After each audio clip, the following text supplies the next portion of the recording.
just to follow up on Senator Chambliss's questions, my concern is so when it comes to distinct threat areas, our statement this year leads with cyber, and it's hard to overemphasize its significance.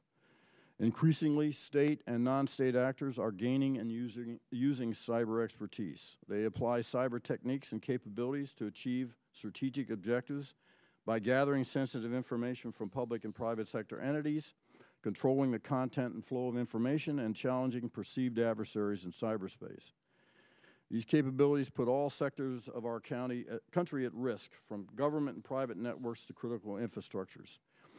We see indications that some terrorist organizations are interested in developing offensive cyber capabilities, and that cyber criminals are using a growing black market to sell cyber tools that fall into the hands of both state and non-state actors. The mission of the intelligence community and introducing a bill that would give us that flexibility. In my considered judgment, as the nation's senior intelligence officer, sequestration jeopardizes our nation's safety and security, and this jeopardy will increase over time. I'm going to ask for comments just from the director. I'm very concerned about the actions of the new young leader, and very belligerent, and the rhetoric that has been emanating from the North Korean regime.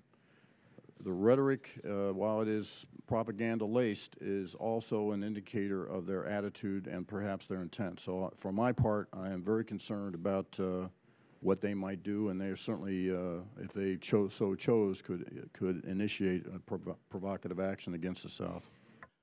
Some countries will almost certainly exert leverage over their neighbors to preserve their own water.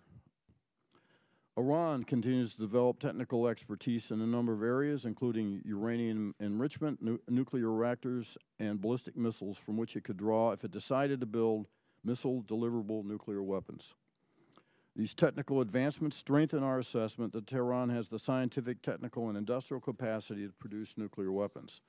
This makes the central issue its political will to do so. Such a decision will reside with the Supreme Leader, and at this point, we don't know if he'll eventually decide to build nuclear weapons. During my confirmation process. But one of the things that I have committed to myself is its advanced chemical weapons program has the potential to inflict mass casualties. It adds to our concern that the increasingly beleaguered regime, having found its escalation of violence through conventional means inadequate, might be preparing to use chemical weapons against the Syrian people. And besides regime use, non-governmental groups or individuals in Syria could also gain access to such materials.